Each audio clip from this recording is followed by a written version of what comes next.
പിതാവിൻ്റെയും പുത്രൻ്റെയും പരിശുദ്ധാത്മാവിൻ്റെയും നാമത്തിൽ ആമേൻ. കർത്താവേ, ഈ പ്രഭാതത്തിൽ അങ്ങയുടെ നാമം വിളിച്ച് അപേക്ഷിക്കുന്നു. അങ്ങയുടെ നാമം വിളിച്ച് അപേക്ഷിക്കുന്ന ഒരു മകൻ പോലും ഒരു മകൾ പോലും കർത്താവ് ലജ്ജിക്കാൻ ഇടയാക്കില്ല എന്ന് പ്രാർത്ഥിക്കുന്നു. കർത്താവേ, നിന്റെ തിരിച്ചോര് ഓർത്തുകൊണ്ട് പ്രാർത്ഥിക്കുന്നു.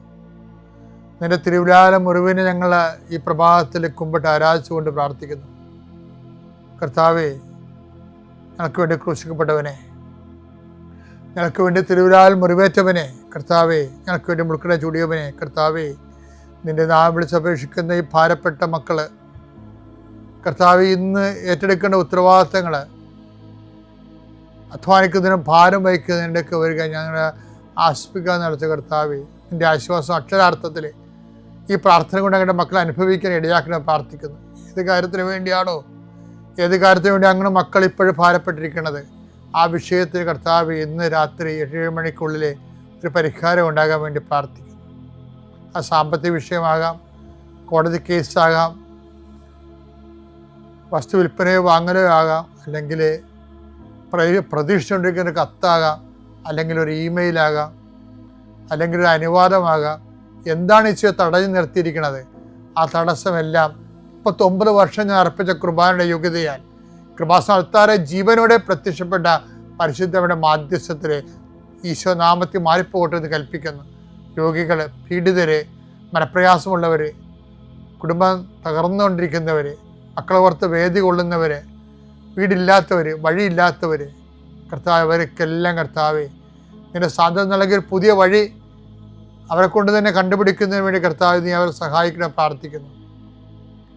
സമീപസ്ഥരും വിദൂരസ്ഥരുമായ മക്കളെ, പല മക്കളുടെ ചില ഫോൺ വിളികൾക്ക് ശേഷം, ചില കാര്യങ്ങൾ അറിഞ്ഞതിന് ശേഷം അതുകൊണ്ട് വേദനിക്കുന്ന മാതാപിതാക്കന്മാരുടെ ദുഃഖങ്ങളെ കർത്താവിൻ്റെ ദൃശ്യത്തിലേക്ക് ഏൽപ്പിച്ച് പ്രാർത്ഥിക്കുന്നു. ദൈവമേ, മക്കളില്ലാത്തവരെ, ഗർഭശിശുക്കൾക്ക് വൈകല്യം ഉണ്ടെന്ന് സ്കാനിങ് റിപ്പോർട്ട് വന്നവർ, അവിടെ വയറിൽ കർത്താവ് നീ ഇപ്പം നിൻ്റെ തിരുവാർന്ന വലതുകരം വെക്കണമെന്ന് പ്രാർത്ഥിക്കുന്നു. മക്കളില്ലാത്ത ഉദരങ്ങളിൽ കർത്താവ് നിന്റെ കൈകൾ വെച്ചുകൊണ്ട് കർത്താവ് അവർക്ക് കുഞ്ഞുങ്ങളെ നൽകി അനുഗ്രഹിക്കണം പ്രാർത്ഥിക്കുന്നു. പീഡിതരെ, സാമ്പത്തിക ബാധ്യത വിഷമിക്കുന്നവരെ, കേസ് അകപ്പെട്ടിരിക്കുന്നവരെ, ഭീഷണിക്ക് വന്നിരിക്കുന്നവരെ,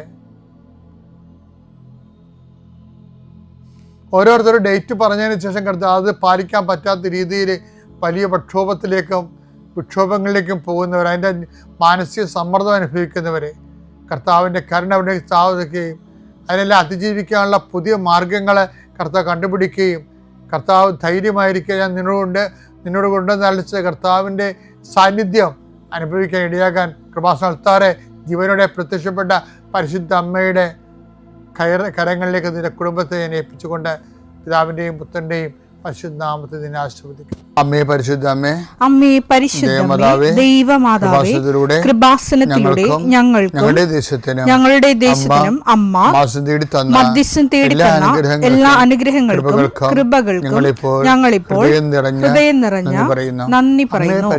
അമ്മേ പരിശുദ്ധമേ, ദൈവമാതാവേ, 2004 ഡിസംബർ 7 ഉച്ചകഴിഞ്ഞ് 2:30 കൃപാസനത്തിൽ സംഭവിച്ച അമ്മയുടെ പ്രത്യക്ഷപ്പെടലിനെക്കുറിച്ച് തിരുസഭയ്ക്ക് സമർപ്പിച്ചിരിക്കുന്ന പഠനരേഖകളുടെ മേൽ സഭാത്മകമായ പഠനം ആരംഭിക്കുവാൻ ഞങ്ങൾ പ്രാർത്ഥിക്കുന്നു. അമ്മേ പരിശുദ്ധമേ, ഭൂസ്വർലോകങ്ങളുടെ രാജ്ഞിയായ അങ്ങേയ്ക്ക് ഭൗമസംരക്ഷണത്തിനായി പ്രപഞ്ചപ്രകൃതിയെ തന്നെ തിരുസഭ പ്രതിഷ്ഠിക്കുവാൻ ഈ പ്രത്യക്ഷീകരണം വഴി ഇടയാക്കണമേ. പരിശുദ്ധമേ, ജപമാല മാതാവേ, സകല കൃപാസനം പ്രാർത്ഥനയോടും ചേർത്ത് ഞങ്ങളിപ്പോൾ പ്രാർത്ഥിക്കുന്ന ഈ കുടുംബത്തിന്റെ പ്രത്യേക നിയോഗം പറ മക്കളെ.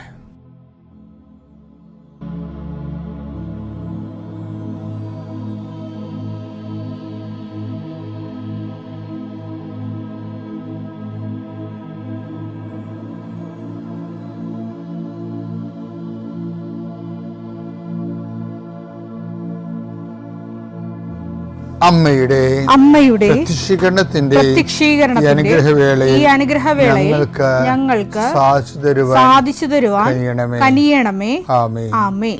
എൻ്റെ പ്രിയപ്പെട്ടവരെ, കർത്താവിൻ്റെ തിരുസന്നിധിയിൽ നമ്മൾ ചെയ്ത പരിശുദ്ധ മരിയൻ ഉടമ്പടി അതിൻ്റെ നിർവഹണ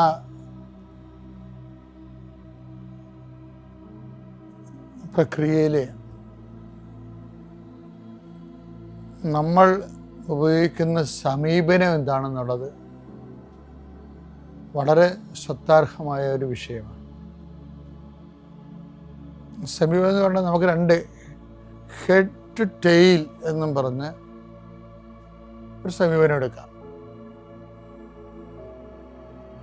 അതായത് തല തൊട്ട് വാല് വരെ, ഹെഡ് ടു ടെയിൽ. രണ്ടാമത്തത് ടെയിൽ ടു ഹെഡ് എന്ന് പറഞ്ഞ് വേറൊരു സമീപനം എടുക്കാം.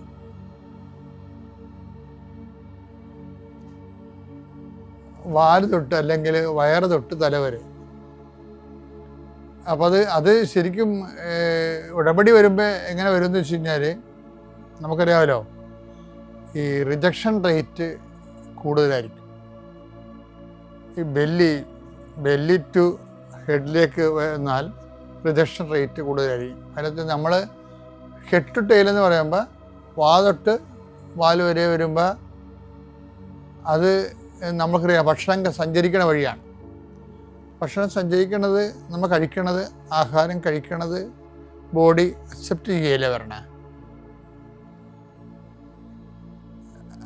അത് തലേന്ന് താഴേക്കാണ് പോരണത്, അക്സെപ്റ്റ് ചെയ്യുന്നത്. ഇനി റിജക്റ്റ് ചെയ്യണത് എന്താണ്? വയറിൽ നിന്ന് വായിലോട്ട് വരും, ഛർദിൽ ഒക്കെ റിജക്ഷനാണ്. ആഹാരം റിജക്റ്റ് ചെയ്യണത് വായിലൂടെയും വയറിൽ നിന്ന് വായിലൂടെയും, ആഹാരം കഴിക്കുന്നത് വായിൽ നിന്ന് വയറിലേക്കുമാണ്. ഇത് തന്നെയാണ് അപ്രോച്ചിൻ്റെ ഒരു പ്രശ്നമുണ്ട്. റിജക്ഷൻ, ഛർദി എന്ന് പറഞ്ഞാൽ റിജക്ഷൻ അല്ല, ആഹാരം റിജക്റ്റ് ചെയ്യല്ലേ. ഇതുപോലെയാണ് നമ്മുടെ ഉടമ്പടിയിലും ഒരു സമീപനം വെച്ചാൽ, ദൈവത്തിന് തല എന്ന് പറഞ്ഞാൽ ദൈവം. അപ്പോൾ ദൈവത്തിന് പ്രാധാന്യം കൊടുത്ത് വേണം നമ്മൾ നമ്മുടെ ആവശ്യങ്ങളെക്കാൾ ഉപരി ദൈവത്തിന് പ്രാധാന്യം കൊടുത്ത് വേണം നമ്മൾ ഉടമ്പടി. കാര്യം ഉടമ്പടിയിലുള്ള എന്താണ്? അവൻ പറയുന്നത് പോലെ ചെയ്തു കൊള്ളാമെന്നല്ലേ. അപ്പം ചെയ്തു കൊള്ളാമെന്നുള്ളത് ചെയ്യണത് ആരാണ്? നമ്മളാണ്. പക്ഷെ ആദ്യം പറയുന്നത് എന്താണ്? അവനാണ് ആദ്യം. അപ്പം പ്രയോറിറ്റി ദൈവത്തിനാണ്. അവൻ പറയുന്ന പോലെ ചെയ്തു കൊള്ളാം. അപ്പം ചെയ്യണം നമ്മളോ, പ്രയോറിറ്റി ദൈവത്തിനാണ്. അപ്പം അതുകൊണ്ടാണ് ഈശോ പറഞ്ഞത് ആദ്യം നിങ്ങൾ, മത്തായി 6:33, നിങ്ങൾ ആദ്യം അവിടുത്തെ രാജ്യം, അതാണ് ഹെഡ്, അവിടുത്തെ നീതിയും അന്വേഷിക്കുക, അതോടൊപ്പം മറ്റുള്ളവയെല്ലാം നിങ്ങൾക്ക് ലഭിക്കും. അപ്പം അത് അക്സെപ്റ്റ് ചെയ്യണം. ഇനി ഇത് റിജക്റ്റ് ചെയ്യണമെന്ന് വെച്ച് കഴിഞ്ഞാൽ ആദ്യം ആൾക്കാരെ അടയാളങ്ങൾ അന്വേഷിക്കും. അപ്പം റിജക്ഷൻ വരും. കർത്താവ് പറഞ്ഞില്ലേ, നിങ്ങളെ അടയാളങ്ങൾ കണ്ടത് കൊണ്ടാണ് എനിക്ക് മറ്റു സ്ഥലങ്ങളിലെയും പ്രസംഗിക്കേണ്ടിയിരിക്കുന്നതെന്ന് പറഞ്ഞുകൊണ്ട് കർത്താവിൻ്റെക്ക് അപ്പം വർദ്ധിപ്പിച്ച ദിവസം രാത്രി പകല് ആൾക്കാർ വന്നപ്പോൾ ആൾക്കാരെ റിജക്റ്റ് ചെയ്യണില്ലേ? യോഹന്നാൻ 6:26 സത്യം സത്യമായി ഞാൻ നിങ്ങളോട് പറയുന്നു, അടയാളങ്ങൾ കണ്ടതുകൊണ്ടല്ല അപ്പം ഭക്ഷിച്ച് തൃപ്തരായതുകൊണ്ടാണ് നിങ്ങൾ എന്നെ അന്വേഷിക്കുന്നത്. അപ്പോൾ എന്നിട്ട് നമുക്ക് മറ്റു സ്ഥലങ്ങളിലേക്ക് പോകാമെന്ന് പറയും. അവിടെയും എനിക്ക് പ്രസംഗിക്കേണ്ടിയിരിക്കുന്നു.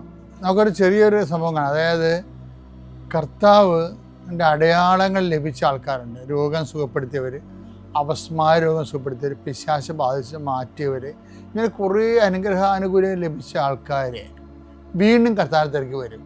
അപ്പോൾ കർത്താവ് റിജക്റ്റ് ചെയ്യും. അപ്പോൾ അതറിയണമെങ്കിൽ നമുക്ക് മർക്കോസിൻ്റെ 1:32, 33, 34 വായിക്കണം. അന്ന് വൈകുന്നേരം സൂര്യാസ്തമയമായപ്പോൾ രോഗികളും പിശാച് ബാധിതരുമായ എല്ലാവരെയും അവർ അവന്റെ അടുത്ത് കൊണ്ടുവന്നു. നഗരവാസികളെല്ലാം വാതിൽക്കൽ സമ്മേളിച്ചു. വിവിധ രോഗങ്ങൾ ബാധിച്ചിരുന്ന വിവിധ രോഗങ്ങൾ ബാധിച്ചിരുന്ന വളരെ പേരെ അവൻ അവൻ സുഖപ്പെടുത്തി സുഖപ്പെടുത്തി. അനേകം പിശാചുക്കളെ പുറത്താക്കി. അനേകം പിശാചുക്കളെ പുറത്താക്കി. പിശാചുക്കൾ തന്നെ അറിഞ്ഞിരുന്നതുകൊണ്ട് പിശാചുക്കൾ തന്നെ അറിഞ്ഞിരുന്നത് കൊണ്ട് സംസാരിക്കാൻ അവരെ അവൻ അനുവദിച്ചില്ല. അതിരാവിലെ അവൻ ഉണർന്ന് ഒരു വിജന സ്ഥലത്തേക്ക് പോയി. അവിടെ അവൻ പ്രാർത്ഥിച്ചുകൊണ്ടിരുന്നു. ശിമയോനും കൂടെ ഉണ്ടായിരുന്നവര് അവനെ തേടി പുറപ്പെട്ടു. കണ്ടെത്തിയപ്പോൾ അവർ പറഞ്ഞു, എല്ലാവരും നിന്നെ അന്വേഷിക്കുന്നു. അവൻ പറഞ്ഞു, നമുക്ക് അടുത്ത പട്ടണങ്ങളിലേക്ക് പോകാം. അവിടെയും അതാണ് റിജക്റ്റ് ചെയ്യണ്ട.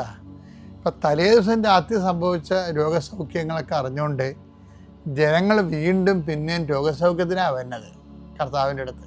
അതായത് ഇതാണ് ഞാൻ പറഞ്ഞത്. അതായത് ഹെഡ് ടു ടെയിൽ എന്ന് ഞാൻ പറഞ്ഞില്ലേ, ദൈവത്തിൽ നിന്ന് വിഷയങ്ങളിലേക്ക് വരാം നമുക്ക്. പക്ഷേ വിഷയങ്ങളും ദൈവത്തിലേക്ക് പോകാൻ പാടായിരിക്കും. ആൾക്കാർക്ക് ചിലപ്പോൾ വിഷയങ്ങളൊക്കെ ദൈവത്തിൽ പോകത്തില്ല. ആൾക്കാർ രോഗശാന്തി കഴിഞ്ഞ രാത്രി രോഗശാന്തി കിട്ടിയ ആൾക്കാർക്ക് വീട്ടിൽ പോയി കിടന്ന് ഇറങ്ങുകയാണ്. ദേ ഡസൻ വാണ്ട് ഗോഡ്. ദൈവത്തിന് അവർക്ക് ആവശ്യമില്ല. അതുകൊണ്ടാണ് ഈശോ പറഞ്ഞത് അവർ റിജക്റ്റ് ചെയ്യണത്. ദൈവത്തിന് ആവശ്യമില്ലാതെ അനുഗ്രഹങ്ങൾ മാത്രം ആവശ്യപ്പെട്ട റിജക്ഷൻ്റെ സാധ്യതയുണ്ട്. അതാണ് ഈശോ പറയണത്. അതാ 1:38 വായിച്ചേ, മർക്കോസ് 1:38 വായിച്ചേ. അവൻ പറഞ്ഞു നമുക്ക് അടുത്ത പട്ടണങ്ങളിലേക്ക് പോകാം. അടുത്ത പട്ടണങ്ങളിലേക്ക് അവിടെ അതായത് ഇവരെ വിട്ടു, വഴിയിൽ വിട്ടു. അവിടെയും എനിക്ക് പ്രസംഗിക്കേണ്ടിയിരിക്കുന്നു, അതിനാണ് ഞാൻ വന്നിരിക്കുന്നത്. ഈശോയ്ക്ക് ഇതിനെക്കുറിച്ച് വ്യക്തതയുണ്ട്. അത് നമുക്കും വ്യക്തത ഉണ്ടാകണം, സഭയ്ക്കും വ്യക്തത ഉണ്ടാകണം. ഈശോ എന്തിനാണ് വന്നതെന്ന്, ഈശോ എന്തിനാണ് വന്നതെന്ന്. രക്ഷയുടെ സുവിശേഷമാണ് വന്നത്. ഈശോ എന്തിനാണ് വന്നതെന്ന് കുറച്ച് കഴിയുമ്പോൾ നമ്മൾ മറന്നുപോകും. സഭയും മറന്നു പോകുന്ന സമയത്ത് എന്തിനാണ് വന്നത്. അതിന് പകരം പിന്നെ നമ്മൾ വേറെ ഒത്തിരി കാര്യങ്ങളൊക്കെ ചെയ്തുകൊണ്ട് നടക്കും. ഈശോ അതിനാണ് ഈശോയ്ക്ക് കോൺഷ്യസ് ഉണ്ട്, അതിനാണ് ഞാൻ വന്നിരിക്കണതെന്ന്. രക്ഷയുടെ സുവിശേഷം കൈമാറാൻ, ആത്മരക്ഷയുടെ സുവിശേഷം. പക്ഷെ അതിനാണ് ഞാൻ വന്നിരിക്കണമെന്ന് നമുക്ക് ബോധമുണ്ടെങ്കിൽ നമ്മുടെ മൂവ്മെൻറ്റ് ഹെഡ് ടു ടെയിലായിരിക്കും. അതാണ് സുവിശേഷ പ്രവർത്തകരുടെ വിജയം എന്ന് പറയുന്നത്. അവരെ എല്ലാ കാര്യങ്ങളും ദൈവത്തിന് 1-ാം സ്ഥാനം കൊടുത്തിട്ടാണ് വിഷയങ്ങൾക്കെല്ലാം 2-ാം സ്ഥാനം കൊടുക്കുന്നത്. ഉടമ്പടി ഒരു ഹെഡ് ടു ടെയിൽ മൂവ്മെൻ്റാണ് നമുക്ക് അഭികാമ്യമായിട്ടുള്ളത്. വിശ്വാസ പ്രമാണം. സർവശക്തനായ പിതാവും ആകാശത്തിൻ്റെയും ഭൂമിയുടെയും സൃഷ്ടാവുമായ ദൈവത്തിൽ ഞാൻ വിശ്വസിക്കുന്നു. അവിടുത്തെ ഏകപുത്രനും ഞങ്ങളുടെ കർത്താവുമായ ഈശോ മിശിഹായിലും ഞാൻ വിശ്വസിക്കുന്നു. ഈ പുത്രൻ പരിശുദ്ധാത്മാവിനാൽ ഗർഭസ്ഥനായി കന്യകാമറിയത്തിൽ നിന്ന് പിറന്ന് പൊന്തിയോസ് പീലാത്തോസിന്റെ കാലത്ത് പീഡകൾ സഹിച്ച് കുരിശിൽ തറയ്ക്കപ്പെട്ട് മരിച്ച് അടക്കപ്പെട്ട് പാതാളങ്ങളിൽ ഇറങ്ങി മരിച്ചവരുടെ ഇടയിൽ നിന്ന് 3-ാം നാൾ ഉയർത്ത് സ്വർഗത്തിലേക്ക് എഴുന്നള്ളി സർവശക്തിയുള്ള പിതാവായ ദൈവത്തിന്റെ വലതുഭാഗത്തിരിക്കുന്നു. അവിടെ നിന്ന് ജീവിക്കുന്നവരെയും മരിച്ചവരെയും വിധിക്കുവാൻ വരുമെന്നും ഞാൻ വിശ്വസിക്കുന്നു. പരിശുദ്ധാത്മാവിലും ഞാൻ വിശ്വസിക്കുന്നു. വിശുദ്ധ കത്തോലിക്കാ സഭയിലും പുണ്യവാന്മാരുടെ ഐക്യത്തിലും പാപങ്ങളുടെ മോചനത്തിലും ശരീരത്തിന്റെ ഉയർപ്പിലും നിത്യമായ ജീവിതത്തിലും ഞാൻ വിശ്വസിക്കുന്നു. ആമേൻ. സുഖസ്ഥനായ ഞങ്ങളുടെ പിതാവേ, അങ്ങയുടെ നാമം പൂജിതമാകണമേ. അങ്ങയുടെ രാജ്യം വരണമേ. അങ്ങയുടെ തിരുമനസ് സ്വർഗത്തിലെ പോലെ ഭൂമിയിലുമാകണമേ. അന്നു വേണ്ടുന്ന ആഹാരം ഇന്ന് ഞങ്ങൾക്ക് തരണമേ.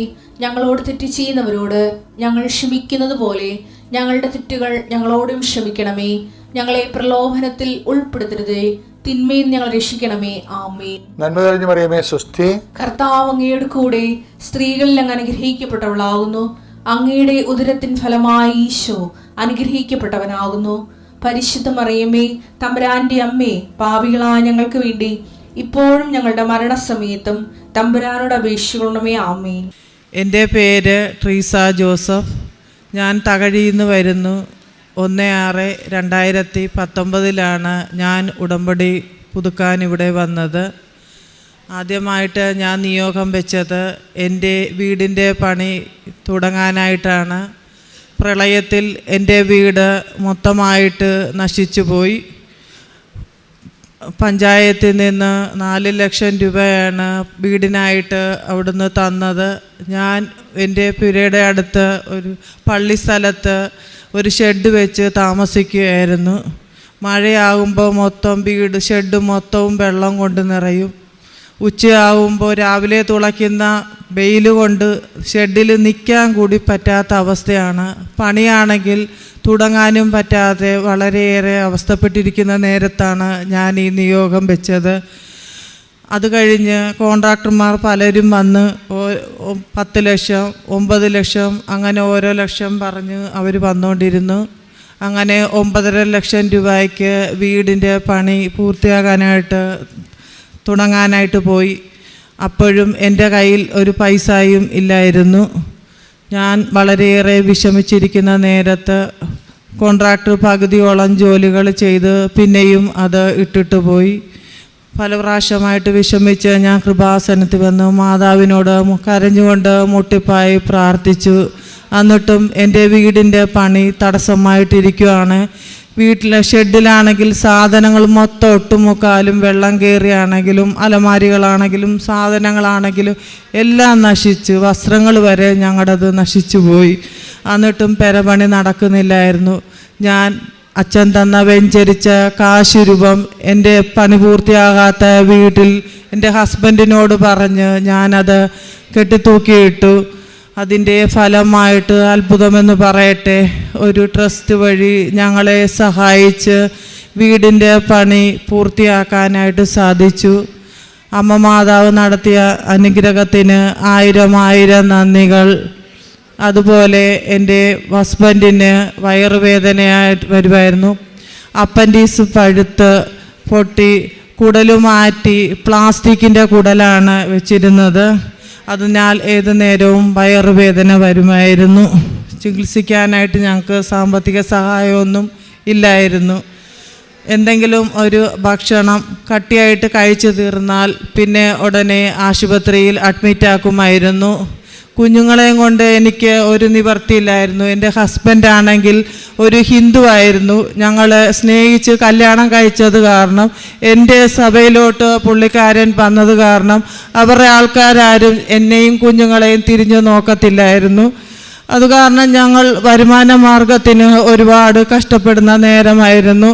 എൻ്റെ ഭർത്താവിന് വയറുവേദന എടുത്ത ഒരു ഈസ്റ്ററോ ഒരു ക്രിസ്മസോ നല്ലൊരു ആഘോഷം വന്നാലോ ഞങ്ങൾ കുഞ്ഞുങ്ങളുമായിട്ട് ആശുപത്രിയിലായിരുന്നു.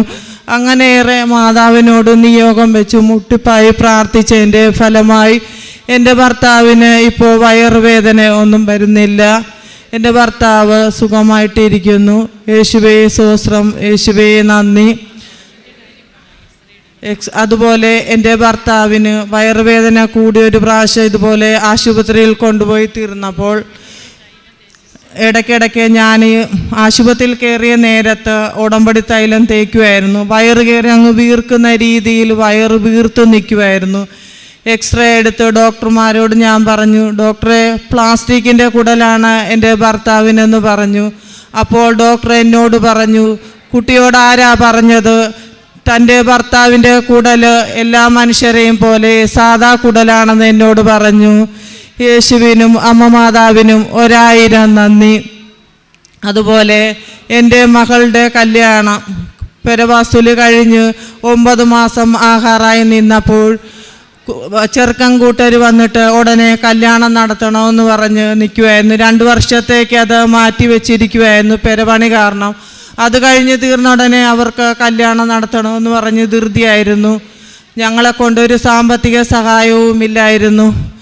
അതിനാൽ ഞാനത് വേണ്ടാന്ന് പറഞ്ഞ് മാറ്റി നിർത്തിയിരിക്കുമായിരുന്നു. പക്ഷെ പിന്നെയും അവർ വന്നിതായപ്പോൾ ഞാൻ മാതാവിനോട് മുട്ടിപ്പായി പ്രാർത്ഥിച്ചു, മാതാവേ 2 പിള്ളേരും ഒരേ പരുവത്തിൽ നിൽക്കുന്നു, ഞാൻ എന്തെടുക്കും, എനിക്കൊരു നിവർത്തിയില്ല എൻ്റെ അമ്മ മാതാവേന്ന് അമ്മ മാതാവിനോട് ഞാൻ മുട്ടിപ്പായി പ്രാർത്ഥിച്ചു. അത്ഭുതമെന്ന് പറയട്ടെ, എൻ്റെ അയൽക്കൂട്ടം വഴി എൻ്റെ ലോൺ 1.25 ലക്ഷം രൂപ സാക്ഷനായി. അതുപോലെ എനിക്ക് മൈക്രോയിൽ 96,000 രൂപ തന്നു. ഈ സാഫിയിൽ നിന്ന് എനിക്ക് 60,000 രൂപ തന്നു. പിന്നെ ബാക്കി എൻ്റെ വീട്ടിൽ നിന്നും സഹായിച്ചു, എല്ലാവരും കൂടി തന്നു. എൻ്റെ കുഞ്ഞിൻ്റെ കല്യാണം 1 രൂപ ഇല്ലാതെ, സ്ത്രീധനമില്ലാതെ നേടത്ത് 10 പവനും 1,00,000 രൂപയും ചെറുക്കന് 2 പവൻ്റെ മാലയും ഇട്ട് കൊടുക്കാൻ എന്നെ കൊണ്ട് പറ്റി. അത് എൻ്റെ അമ്മ മാതാവിൻ്റെ അനുഗ്രഹം കൊണ്ട് മാത്രമാണ്. അത്രയ്ക്ക് ഒരു ദാരിദ്ര്യമുള്ള കുടുംബമാണ് എൻ്റെ കുടുംബം. അതുപോലെ തന്നെ എൻ്റെ വീട്ടിലെ കാര്യങ്ങൾ എനിക്കറിയത്തില്ല. എൻ്റെ ഭർത്താവിന് പണിയില്ലെങ്കിൽ കൂടി എങ്ങനെയൊക്കെയോ എൻ്റെ അമ്മ മാതാവ് ഓരോ കാര്യങ്ങൾ ഒരു തടസ്സമില്ലാതെ, പട്ടിണിയില്ലാതെ എൻ്റെ കുടുംബം ഓരോ കാര്യത്തിനും ഞാൻ ആ മുന്നിൽ മുട്ടിപ്പായി കരഞ്ഞ് പ്രാർത്ഥിക്കുന്ന ആ നിമിഷം എൻ്റെ കാര്യങ്ങൾ അവിടുന്ന് എനിക്ക് നിറവേറ്റി തരുന്നു. അതുപോലെ തന്നെയാണെങ്കിലും എൻ്റെ മകളുടെ കല്യാണം കഴിഞ്ഞ് അവൾ 2 പിള്ളേരെയും നല്ല രീതിയിൽ തന്നെ അമ്മ മാതാവ് പഠിപ്പിച്ച് 2 പേരെയും ജോലിക്കാരായി. മൂത്ത മകൾ നേഴ്സായിരുന്നു, 2ാമത്തെ മോൾ ബ്യൂട്ടീഷ്യൻ. മൂത്ത മോളുടെ കല്യാണം കഴിഞ്ഞിരുന്നപ്പോൾ അവൾ കല്യാണത്തിന് മുന്നേ തന്നെ ജോലി റിസൈൻ ചെയ്താണ് അവൾ വന്ന്. കണ്ണൂരായിരുന്നു അവൾ ജോലി ചെയ്തുകൊണ്ടിരുന്നത്. അതും റിസൈൻ ചെയ്തിട്ട് വന്നു. കല്യാണം കഴിഞ്ഞ് 3-4 മാസമായിട്ട് അവൾക്ക് ജോലിക്ക് പോകാൻ ഭയങ്കര തടസ്സമാണ്. എങ്ങനെയൊക്കെ നോക്കിയിട്ട് അവൾക്ക് ജോലിക്ക് കയറാൻ പറ്റുന്നില്ല. പിന്നെ ഞാൻ മാതാവിൻ്റെ മുന്നിൽ മുട്ടിപ്പായി പ്രാർത്ഥിച്ചു, മാതാവേ എൻ്റെ കുഞ്ഞിന് എന്താ തടസ്സമെന്നറിയത്തില്ല, എന്ത് ബന്ധനമാണെന്നറിയത്തില്ല. അതെല്ലാം പൊട്ടിച്ച് എൻ്റെ അമ്മ മാതാവ് എൻ്റെ കുഞ്ഞിനെ ജോലിക്ക് കയറ്റണമേ എന്ന് ഞാൻ പ്രാർത്ഥിച്ചു. അതിൻ്റെ ഫലമായിട്ട് ജൂൺ 1-ാം തീയതി എൻ്റെ മോള് ലക്ഷറിയിൽ നല്ല ശമ്പളത്തോടു കൂടി ജോലിക്ക് കയറാൻ അമ്മ മാതാവ് സാധിച്ചു. ഇത്രയൊക്കെ ചെയ്ത തിരുക്കുമാരനും അമ്മ മാതാവിനും എത്ര നന്ദി പറഞ്ഞാലും തീരത്തില്ല. യേശുവേ സ്തോത്രം, യേശുവേ നന്ദി, യേശുവേ സ്തോത്രം, യേശുവേ നന്ദി. എൻ്റെ പേര് ജെൻസി ടോമിച്ചൻ. ഞാൻ പാലാ രൂപതയിലെ മേലുകാവുമറ്റം ഇടവകയിൽ നിന്ന് വരുന്നു. ഞാൻ ഉടമ്പടി എടുത്തത് 2022 നവംബർ 4-ാം തീയതിയാണ്. ഞാൻ എൻ്റെ BEd കഴിഞ്ഞിട്ട് എനിക്ക് 1.5 വർഷം മാത്രമേ എനിക്ക് പഠിപ്പിക്കാൻ പറ്റുകയുള്ളൂ. എനിക്ക് 3ാമത്തെ കുട്ടി ഉണ്ടായതിന് ശേഷം കൊച്ചിന് ഡൗൺ സിൻഡ്രോം ഉള്ളത് കാരണം പിന്നീട് സ്കൂളിൽ പോകാനൊന്നും പറ്റിയിട്ടില്ല. പിന്നെ ഞാൻ ജോലിയൊന്നുമില്ലാതെ വീട്ടിലിരിക്കുകയായിരുന്നു. കഴിഞ്ഞ വർഷം എനിക്ക് ഇങ്ങനെ IELTS പഠിക്കണം, പുറത്തോട്ട് എവിടെയെങ്കിലും പോകണം എന്നുള്ളൊരാഗ്രഹം ഉണ്ടായി. അങ്ങനെ ഇരുന്നപ്പം എനിക്ക് ഉടമ്പടി എടുക്കണമെന്ന ആഗ്രഹം ഉണ്ടായിരുന്നു. പക്ഷേ എനിക്ക് ഉടമ്പടി എടുക്കാൻ എന്നോട് എൻ്റെ അമ്മ പല പ്രാവശ്യം പറഞ്ഞായിരുന്നു, നീ ഉടമ്പടി എടുത്ത് പ്രാർത്ഥിക്ക്. പക്ഷേ ഞാൻ പറയും, എല്ലാ മാതാവും ഒന്നല്ലേ, അപ്പം മാതാവിനോട് പ്രാർത്ഥിച്ചാൽ പോരെ, പിന്നെ കൃപാസനത്തിൽ പോയി പ്രാർത്ഥിക്കണമെന്ന് നിർബന്ധമില്ലല്ലോ എന്ന് ഞാൻ അമ്മയോട് ചോദിക്കുമായിരുന്നു. അത് കഴിഞ്ഞ് കുറച്ച് നാൾ കഴിഞ്ഞ് എനിക്ക് IELTS ഒക്കെ എഴുതണമെന്ന് തോന്നിയപ്പം ഞാൻ ഓർത്തി, എനിക്ക് 5 വർഷത്തെ ഗ്യാപ്പുണ്ട്, ഞാൻ സ്കൂളിൽ നിന്നും പഠിപ്പിക്കാനൊന്നും പോകുന്നില്ല, വീട്ടിൽ ചുമ്മാ കൊച്ചിനെ നോക്കിയിരിക്കുന്നു, എനിക്ക് ഇംഗ്ലീഷിന് ഫ്ലുവൻസി ഒന്നുമില്ല, വൊക്കാബുലറി ഇല്ല, പിന്നെ ഞാൻ എങ്ങനെ എഴുതും? പിന്നെ എനിക്ക് ഡെയിലി IELTSൻ്റെ ക്ലാസ് പോയി അറ്റൻഡ് ചെയ്യാനുള്ള ഒരു സാഹചര്യവും ഇല്ല. അപ്പം ഞാൻ ഓർത്തു, എല്ലാവരും കൃപാസനത്തിൽ പോയി പ്രാർത്ഥിച്ച് പരീക്ഷ എഴുതുമ്പോൾ മാതാവ് തരുന്നുണ്ടല്ലോ, ഞാനും വന്നാൽ ഉടമ്പടി എടുത്തിട്ടേ ഞാൻ പരീക്ഷ എഴുതുന്നുള്ളൂ എന്ന് വിചാരിച്ചാണ് ഞാനിവിടെ വന്ന് ഉടമ്പടി എടുക്കുന്നത്. ഉടമ്പടി എടുത്ത് ഞാൻ നവംബർ 4-നാണ് ഉടമ്പടി എടുക്കുന്നത്. ഉടമ്പടി എടുത്തു കഴിഞ്ഞ് 1 മാസത്തിന് ശേഷം ഡിസംബർ 3-നാണ് ഞാൻ IELTSന് എക്സാം ഡേറ്റ് എടുക്കുന്നത്. ഞാൻ ഓൺലൈൻ ക്ലാസ് അറ്റൻഡ് ചെയ്യാൻ വേണ്ടി എൻ്റെ പേര് രജിസ്റ്റർ ചെയ്തിരുന്നുവെങ്കിലും എനിക്ക് 2 ആഴ്ച മാത്രമേ ക്ലാസ് അറ്റൻഡ് ചെയ്യാൻ പറ്റുള്ളൂ. ബാക്കി 2 ആഴ്ച എനിക്ക് കൊച്ചിന് അസുഖമായിട്ട് ഹോസ്പിറ്റലൊക്കെ ആയിരുന്നു കാരണം അറ്റൻഡ് ചെയ്യാൻ പറ്റിയില്ല. പക്ഷെ ഞാൻ യൂട്യൂബിലൊക്കെ നോക്കി കുറച്ച് ക്ലാസ്സുകളൊക്കെ കണ്ടിരുന്നു. അതിൻ്റെ വെളിച്ചത്തിലാണ് ഞാൻ IELTS എക്സാം എഴുതാൻ പോകുന്നത്. വേറെ ഒരു ക്ലാസ് ഞാൻ അറ്റൻഡ് ചെയ്തിട്ടില്ല. ആദ്യമേ എനിക്ക് സ്പീക്കിംഗ് ആയിരുന്നു. സ്പീക്കിങ്ങിന് ചെന്നപ്പം ആദ്യം കയറി പേരൊക്കെ ചോദിച്ചു, ഞാനതൊക്കെ കൃത്യമായിട്ട് തന്നെ പറഞ്ഞു. അതിനുശേഷം വന്ന സെക്കൻഡ് പാർട്ടിൽ എനിക്ക് ഒന്നും അങ്ങ് പറയാൻ പറ്റുന്നില്ല. യെസ്, നോവ് അത്രയൊക്കെ പറഞ്ഞ് ഞാനങ്ങ് നിൽക്കുവാണ്, എനിക്കൊന്നും പറയാൻ പറ്റുന്നില്ല. അപ്പോൾ എന്നോട് എക്സാമിനർ പറഞ്ഞു, നെർവസ് ആവുമൊന്നും വേണ്ട, അറിയാവുന്നതുപോലെ അങ്ങ് പറഞ്ഞോളാൻ പറഞ്ഞു. എന്നിട്ടും എനിക്കൊന്നും പറയാൻ പറ്റുന്നില്ല. ഞാൻ കാശ് രൂപം എൻ്റെ കയ്യിൽ മുറുക്കി പിടിച്ചിട്ടുണ്ട്. എന്നിട്ട് ഞാൻ എൻ്റെ മനസ്സിൽ പ്രാർത്ഥിച്ചു, അമ്മേ മാതാവേ, എന്തേലും പറയാൻ എന്നെക്കൊണ്ട് എന്തെങ്കിലും ഒന്ന് പറയിക്കേ, എനിക്കൊന്നും പറയാൻ പറ്റുന്നില്ലല്ലോ എന്ന് പറഞ്ഞു. അത് കഴിഞ്ഞ് പിന്നെ അടുത്ത ക്വസ്റ്റ്യൻ ചോദിച്ചപ്പോൾ തന്നെ ഞാൻ എന്തൊക്കെയോ പറഞ്ഞു. എന്താ പറഞ്ഞതെന്ന് ചോദിച്ചാൽ എനിക്കിപ്പോഴും അറിയത്തില്ല. ഞാൻ എന്തൊക്കെയോ പറഞ്ഞു. അത് കഴിഞ്ഞ് എക്സാമിനറും ഒക്കെ പറഞ്ഞു. ഞാൻ പുറത്തു വന്നു. അപ്പോഴും എനിക്ക് ഞാൻ എൻ്റെ ഹസ്ബൻഡ് ചോദിച്ചു എങ്ങനെയുണ്ടായിരുന്നു എന്ന് ചോദിച്ചു. ഞാൻ പറഞ്ഞു എങ്ങനെയുണ്ടായിരുന്നു എന്ന് ചോദിച്ചു. ഒന്നും പറയാൻ എനിക്കറിയത്തില്ല, കാരണം ഞാനൊന്നും പറഞ്ഞില്ല, എനിക്കൊന്നും പറയാൻ പറ്റിയില്ല, മൊത്തം തപ്പിയാണ് ഞാൻ പറഞ്ഞത് എന്ന് പറഞ്ഞു. അത് കഴിഞ്ഞ് ബാക്കിയുള്ള മൊഡ്യൂൾസ് എഴുതാൻ പോയപ്പോഴും ഞാൻ കാശ് രൂപം കൈ പിടിച്ചുകൊണ്ട് പോയി അമ്മയോട് ഞാൻ ഇത്രയും മാത്രം പ്രാർത്ഥിച്ചു, അമ്മേ മാതാവേ, ഞാൻ ഇത്രയും കാലവും അങ്ങനെയൊന്ന് പുറത്തു പോകണമെന്നോ അങ്ങനെയൊന്നും ഞാൻ ആഗ്രഹിച്ചിട്ടില്ല. ഇപ്പം അമ്മ എൻ്റെ മനസ്സിൽ അങ്ങനെ തോന്നിച്ചെങ്കിൽ ഞാൻ ഈ പരീക്ഷ എഴുതുമ്പം ആദ്യത്തെ എഴുത്തിൽ തന്നെ അമ്മ എനിക്ക് വേണ്ടത്ര സ്കോർ നൽകി അനുഗ്രഹിക്കണം.